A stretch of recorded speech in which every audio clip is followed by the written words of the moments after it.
मला असं वाटतं कुठली स्पर्धा, एकांकिका स्पर्धा ही त्याच्या मॅनेजमेंटमुळे ओळखली जाते. नक्कीच. आमचा प्रयत्न असतो दरवर्षी काहीतरी नवीन द्यायचा. यावर्षी आम्ही शिवराज्याभिषेक ही थीम ठेवली आहे. एक प्रदर्शन ठेवलंय सगळ्या शिवप्रेमी सगळ्या लोकांकरता. मी सगळ्यांना आवाहन करतो सगळ्यांनी यावा पाहावं हे सगळं. याच्या आधी जेव्हा आम्ही नवीन नवीन होतो तेव्हा आम्ही 1.5 महिना 1 महिना आधी तयारी करत होतो. त्याच्यानंतर ती तयारी 20 दिवसावर आली, मग 15 दिवसावर आली, 10 दिवसावर आली. आता तुम्हाला खोटं वाटेल, आता स्पर्धेची तयारी ही आदल्या दिवशी होते. त्याच्यामुळे स्पर्धक इतके खुश होतात जेव्हा त्यांचा जाताना त्यांचा तो बाय असतो, ते एक त्यांची स्माईल असते, तो अप्रतिम असते. नक्की तेवढं एक समाधान खूप बघायला भेटतं.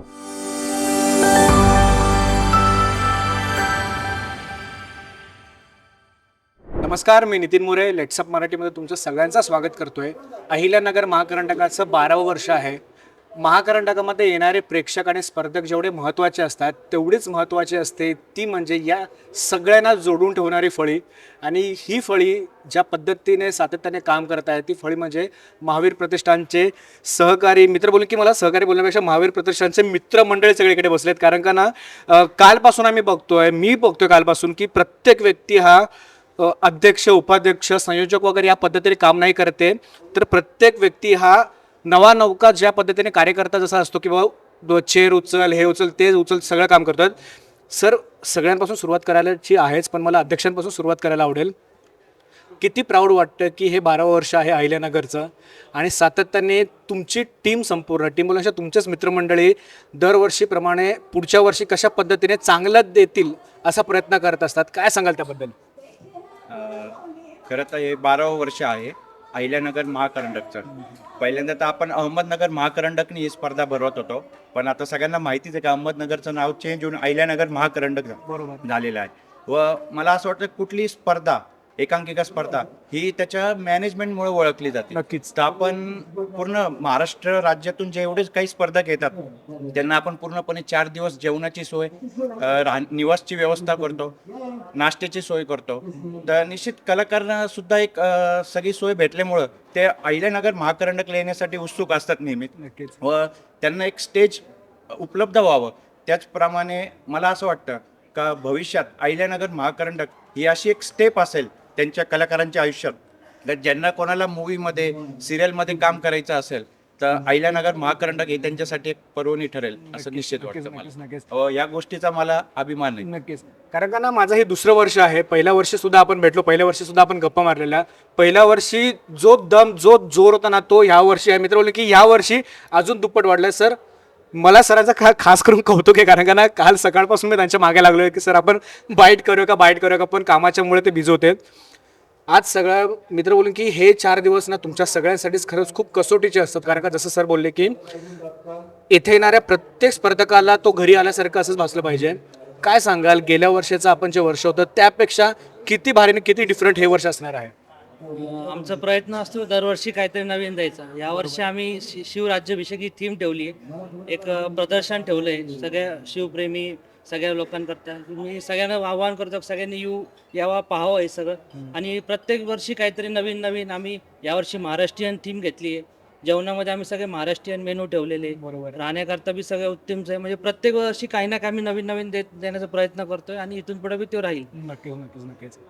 पुढे सुद्धा आपण जाऊया. सर, मला तुम्हाला विचारायला आवडेल की सातत्याने 12 वर्ष काम करणं ही खरंच छोटी गोष्ट नसते. त्यामध्ये पॅन्डेमिकचा सुद्धा काळ आला. पॅन्डेमिकला सुद्धा आपण पुढे सावरलं गेलो. पॅन्डेमिक नंतर उभं राहणाऱ्या सगळ्यात मोठी गोष्ट असते, कारण का पॅन्डेमिकच्या आधी सगळ्याच गोष्टी चांगल्या पद्धतीने चालू होत्या, पण पॅन्डेमिकने फक्त आपल्याला नाही तर समस्त देशाला झोडपलं होतं. किती कसोटी लागते की बाबा मी या संहितेचा एक संपादक, संयोजक आहे, पण हे सगळं सुरू असताना माझ्यातला कलाकार कुठेतरी मेला नाही पाहिजे आणि कलाकार म्हणून मी काम करू. सर, काय सांगाल त्याबद्दल? सगळ्यात महत्त्वाचं म्हणजे मी लेट्सअपचं सगळ्यात पहिले अभिनंदन आणि आभार मानेल की लेट्सअपनी इतकं सुंदर कव्हरेज आमच्या अहिल्यानगर महाकरंडक स्पर्धेला दिलेलं आहे. अहमदनगर महाकरंडक शहराच्या नावावर एक स्पर्धा करावी हा आमचे जे मेंटॉर आहेत नरेंद्र फिरोदिया सर यांच्या डोक्यात आलं आणि ही स्पर्धा महाराष्ट्रातली नंबर 1 स्पर्धा असेल हे त्यांनी आम्हाला पहिल्या दिवशी सांगितलं. सो आमच्यावरती महावीर प्रतिष्ठानवर ही खूप मोठी जबाबदारी होती की आपल्याला स्पर्धा 1 नंबर ठेवायची.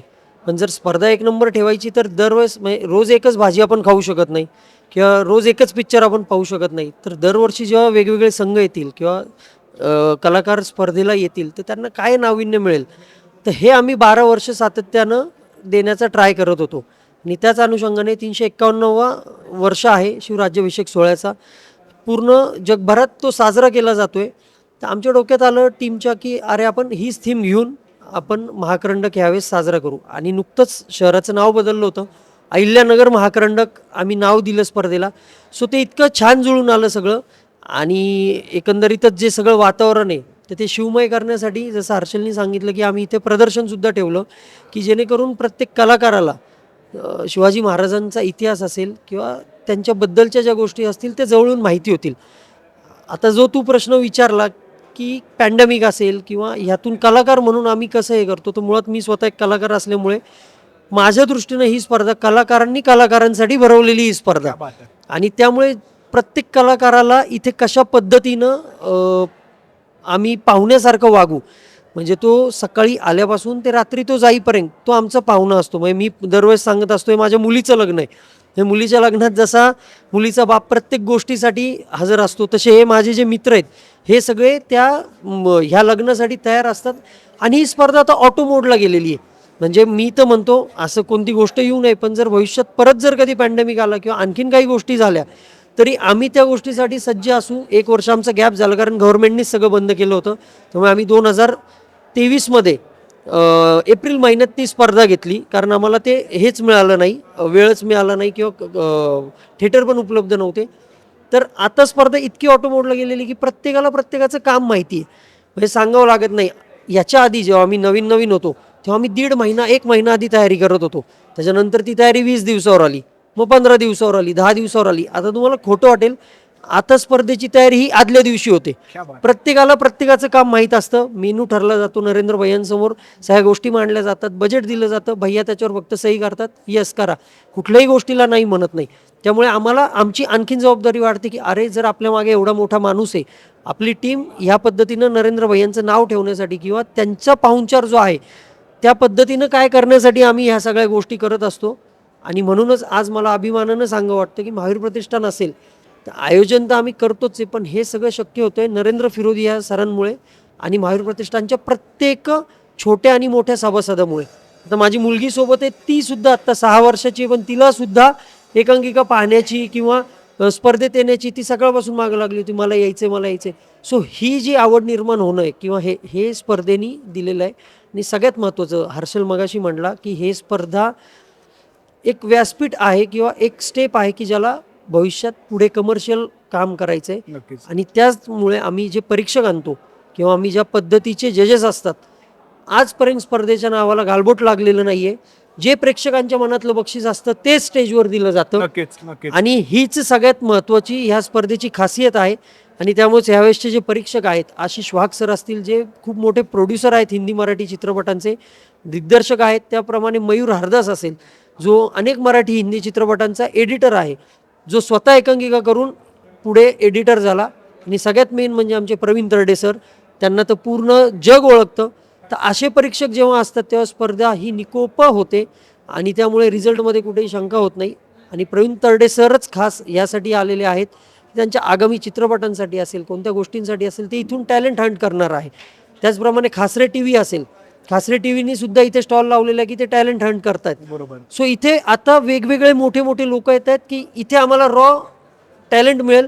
काल मला विनोद लवेकर सरांचा फोन आला, मी 2 नवीन सिरियल करतोय स्वप्नील, मला ऑडिशन्स घ्यायचे आहेत, तर तुझ्या इथे जे चांगले कलाकार असतील त्यांचे प्रोफाईल मला पाठव. सो ही खूप मोठी गोष्ट महाकरंडकमधून होतीये. आणि कलाकार म्हणून या गोष्टीचा अभिमान वाटतोय की ज्या पद्धतीनं आम्ही स्पर्धेची सुरुवात केली ती आणि आम्हाला जिथं न्यायचं होतं तिथे आता ही स्पर्धा जातीये, रोपटं हळूहळू मोठं होतंय. आम्ही असो नसो ही स्पर्धा कायम चालू राहील आणि आणखीन मोठ्या पद्धतीनं होईल. मी परत एकदा लेट्सअपचे आणि माझे जेवढे सगळे महावीर प्रतिष्ठानचे, पुष्कर असेल, अभिजित असेल, अमोल खोले असेल, हर्षल, राकेश, अक्षय, अमोल, आशिष, गगन, नावं घेऊ तेवढी कमी आहे कारण इतके लोक काही जॉबमुळे सध्या आलेले नाही आहेत, हे जोडले गेलेले आहेत. ह्यांच्याशिवाय ही स्पर्धा होऊ शकत नाही. आणि वन व्हॉइसची जी टीम आहे जी प्रत्येक मिनिटाला अपडेट देते महाकरंडकमध्ये काय चाललंय, लाईव्ह असेल, आमचे कॅमेरामन नितीश कटारिया किंवा त्यांची टीम असेल, सगळ्यांचे मी आभार मानतो. यांच्यामुळे ही स्पर्धा अशक्य, म्हणजे हे नसतील तर ही स्पर्धा होऊ शकत नाही असं मला वाटतं. थँक्यू. सर, मला तुम्हाला विचारायला आवडेल की ज्या पद्धतीने सरांनी तर सांगितलंच आहे, पण जेव्हा आपण प्रेक्षक म्हणून ह्या स्पर्धेसाठी येतो किंवा अहिल्यानगर शहरातील एक रहिवासी म्हणून जेव्हा येतो तेव्हा डोक्यामध्ये काय कन्सेप्ट असते, कारण का 351 वर्ष सुरू झालं आहे आता महाराजांच्या राज्याभिषेक सोहळ्याला. खरंच खूप सुंदर अशी इकडे देखावे आम्ही बघतोय. प्रेक्षक म्हणून तुम्ही या सगळ्या एकांकिकेकडे कशा पद्धतीने बघता? प्रेक्षक म्हणून एकांकिकेमध्ये आम्हाला नवनवीन गोष्टी ज्या रिअलिटीवर असलेल्या एकांकिकेमधून आम्हाला पाहायला भेटतात बरोबर. आणि अनुभवायला भेटतात. बरेचसे वेगवेगळे असे विषय आहे जे आम्हाला एकांकिका पाहिल्यानंतर समजतात, जे चालू घडामोडीवर काय आधारित त्या एकांकिका असतात ते आम्हाला या एकांकिकेच्या स्पर्धेच्या माध्यमातून कळतात आणि अनुभवायला भेटतात. नक्कीच नक्कीच. दुसरा दिवस आहे एकांकिकेचा, अजून 3 दिवस आपली एकांकिका चालणार आहे. किती खांद्यावर ओझं आहे. ओझं बोलण्यापेक्षा मित्र, जसं सर बोलले, मित्र बोलले की तुमच्यासाठी आता हे रोजचं काम झालेलं आहे असं बोलायला काही हरकत नाही. काय सांगाल, किती भारी वाटतं आणि किती अभिमान वाटतो आमच्या शहरामध्ये एकांकिका आहे जी आता खरंच खूप मोठ्या स्तरावर पोहोचली आहे. प्रथमतः मी अहिल्यानगर करंडक असो किंवा महावीर प्रतिष्ठानकडनं आलेल्या सर्व कलाकार मंडळींचं स्वागत करतो. त्याचबरोबर ह्या करंडकबद्दल बोलायचं राहिलंच तर एक आमच्यावर ओझं नाही आहे, जसं तुम्ही म्हटल्याप्रमाणे हे ओझं नाही आहे, हे एक म्हणजे आमच्यात रुजलेलं एक हक्काचं काम आहे क्या बात. की जे आपण दरवर्षी फॅमिलीमध्ये कुठलं फंक्शन असलं आपण बरोबर. त्याची जोमाने तयारी करतो, बरोबर. ते आपल्याला करायचंच आहे. यामुळे ओझं बिलकुलच नाही आहे. नक्कीच नक्कीच. आलेल्या प्रत्येकाचा आपण पाहुणचार कशा पद्धतीने करू शकतो, कशा किंवा अजून कशा चांगल्या पद्धतीने प्रत्येक करू दिवस शकतो. आपण Yes. त्याच्यासाठी काही ना काही ग्रोथ करून काही देऊ शकतो आपण. बरोबर. हे आमच्यासाठी असतं, बाकी काही नाही खरंच ही ज्या पद्धतीची ही टीम आहे ना, ती तेवढीच टीम मजबूत आहे. मला अक्षय सरांना विचारायला आवडेल, सर व्यावसायिक असणं वेगळं असतं, कामधंदा बिझनेस असणं वेगळं असतं, कलाकार आणि प्रेक्षक म्हणून जेव्हा आपण इथे येतो तेव्हा एक विचार वेगळा असतो. अक्षय म्हणत हा व्यावसायिक नंतर पण कलाकार आणि प्रेक्षक आधी आहे. काय सांगाल, कशी आहे फिलिंग आपल्या शहराची आणि आपल्या शहराचं एवढं नाव होतं त्या संदर्भात? सर्वप्रथम ओव्हरऑल महाकरंडकबद्दल सांगायला आवडेल. पहिल्या वर्षीपासून आम्ही एक थीम प्रयत्न करतो, एक थीमने ही स्पर्धा लोकांना सादर करावी. दरवर्षी एक वेगळी थीम करण्यात येते, दरवेळेस एक वेगळा फिलिंग जे लोक येतात त्यांना दाखवून येतो. तसं यावेळेस आम्ही ॲज अ वन व्हॉईसतर्फे किंवा ॲज अ संयोजन समितीतर्फे छत्रपती शिवाजी महाराजांचा 351वा राज्याभिषेक सोहळा होता, त्या थीमला घेऊन आम्ही ही पूर्ण डेकोरेट पासून स्टार्टिंगपासून जे डे 1 पासून जेव्हा लोगो लॉन्च असेल ते एंड ऑफ द इव्हेंटला आम्ही जो सोहळा असतो पारितोषिक वितरणाचा, त्याला एक वेगळा एक्सपिरियन्स देण्याचा प्रयत्न करतो. यावेळेस तुम्हाला एंट्री गेटपासून ते तुम्हाला एक्झिबिशनपासून ते छत्रपती शिवाजी महाराजांची मूर्ती असेल, बरोबर. हा सगळा एक एक्सपिरियन्स देण्याचा प्रयत्न करतो आहे. इव्हनिंगला आम्ही वेगवेगळे शिवकालीन शो अरेंज करण्याचा प्रयत्न करतो आहे.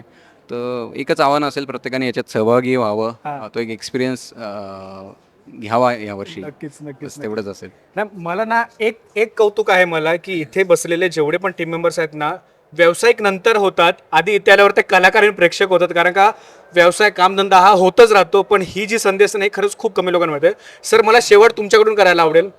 Yes sir. मी परागची ओळख करून देतो. पराग आमची जी पराग आणि विवेक जी प्राथमिक फेरी असते, सगळ्यात महत्त्वाचं बरोबर. की प्रत्येक सेंटरला जायचं, जवळपास 10 ते 15 दिवसाचा हा प्रवास असतो. त्याच्या आधी 1 महिना एकांकिका स्पर्धा येण्यासाठी यांचे कंटिन्यू फोन कॉल चालू असतात, म्हणजे 24/7. बरोबर. त्या एकांकिका 110, 150 आकडा गाठण्याचं काम यांचं असतं. तर मी तुम्हाला म्हणेल की प्राथमिक फेरीचा जो एक्सपिरियन्स असतो किंवा हे ज्या पद्धतीने जातात हे पराग खूप व्यवस्थित सांगू शकतो. पराग आणि विवेक जोशी हे त्या एकांकिका इथे आणतात, बरोबर. त्या 150 मधून निवडून, आणि म्हणून ही अंतिम फेरी इथे होऊ शकते. तर पराग त्याविषयी खूप चांगलं नक्कीच सांगू नक्कीच नक्कीच. आता सरांनी सांगितलं तर मला तुमच्याकडून सुद्धा ऐकायला आवडेल. प्राथमिक फेरी, जसं सर बोलले की प्रत्येक गोष्टीची प्राथमिक फेरी ही महत्त्वाची असतेच, मग ती एकांकिका असू दे किंवा अजून दुसरी कोणती गोष्ट. 12 वर्ष सुरू आहेत सर, कधी असा एक्सपिरियन्स आलाय की अरे असं कधी वाटलं की आता कुठेतरी आपण थांबूया का असं कधी झालंय का की भाई आता थांबायचं ना, आता आपल्याला पुढे जायचंच आहे? काय सांगाल त्या म्हणतात? मला एक सांगायला आवडेल की थांबूया का हे असं नाहीच आहे. कारण अच्छा. की आम्ही जरी थांबलो तर स्वतः स्पर्धकांचे आम्हाला मेसेजेस क्या येतात. बात इन केस आपली प्राथमिक फेरी ही डिसेंबर महिन्यात होते, पण आम्हाला त्याचे मेसेजेस जून जुलैमध्ये देतात. दादा यावर्षी काय करणार आहे, हा. यावर्षी तुमचं काय आहे, आम्ही येणार आहोत, आम्ही 4 दिवस थांबणार आहोत. इतका म्हणजे स्पर्धकांचा उत्साह असतो इकडे येण्याचा, इकडे राहण्याचा, आणि असे इतके छान बॉन्ड बनलेत आमचे की त्यांना सांगायची गरज पडत नाही. आणि नुसतं एक पोस्ट जरी व्हायरल झाली की बाबा अहिल्यानगरकडनं येत आहे, त्याचे असे डेट्स आहेत, तरीही स्पर्धक स्वतः फोन करून न सांगता एंट्री कन्फर्म करून घेतात. क्या बात आहे. असं आणि सगळ्यात महत्त्वाचं म्हणजे आपल्या स्पर्धेचं एक खूप चांगलं मोठं आहे की स्पर्धकांचे हाल होत नाही. नक्कीच. आता मी नक्कीच, ह्या नक्कीच. स्पर्धेमध्ये गेल्या 12 वर्षापासून आहे आणि माझ्याकडे सगळी निवास व्यवस्था आहे. तर माझ्या दृष्टिकोनाने मी आता जेवढं का बघितलंय, मी स्वतः तिथे त्यांच्याकडे थांबून कुठल्याही गोष्टीची कमी पडू देत नाही. मी घरी जात नाही 4 दिवस. हा. माझं जे काय असेल घर जे काय आहे ते इथे आहे. माऊली 4 सभागृह. हो, माऊली सभागृह हा. आणि निवास व्यवस्था. हा. आणि त्याच्यामुळे स्पर्धक इतके खुश होतात जेव्हा त्यांचं जाताना त्यांचा तो बाय असतो, ते एक त्यांची स्माईल असते, तो अप्रतिम असते. नक्कीच. तेवढं एक समाधान खूप बघायला भेटतं. नक्कीच नाही खरंच खूप म्हणजे मला पर्सनली असं वाटतं की जसं मी सुरुवात केली की तुम्ही संयोजक जरी असलात तरी तुम्ही मित्र आहात आधी आणि मित्र ज्या पद्धतीने काम करणार तेच काम दरवेळेला यशस्वी होतं असं बोलायला हरकत नाही. तुर्तास मी ते थांबतो. धन्यवाद. कालचे दिवस खरंच खूप धावपळीचा तुमच्यासाठी. आज मला तुम्ही फ्री भेटला त्याबद्दल आणि पुन्हा एकदा तुमच्यासोबत तुमच्या संपूर्ण टीमचं धन्यवाद आमच्यासोबत गप्पा मारल्याबद्दल. आणि 12 वर्ष इतर सुरुवात आहे मित्र बोलण्यापेक्षा अजून खूप वर्ष आपल्याला एका करायचं आहे. मला नाही माहिती मी पुढे असेल नसेल पण प्रेक्षक म्हणून मी दरवर्षी इकडे असणार आहे एवढं नक्की सांगतो. पुन्हा एकदा सर खरंच खूप धन्यवाद आणि तुमच्यासोबत तुमच्या संपूर्ण टीमला all the very best. Thank you.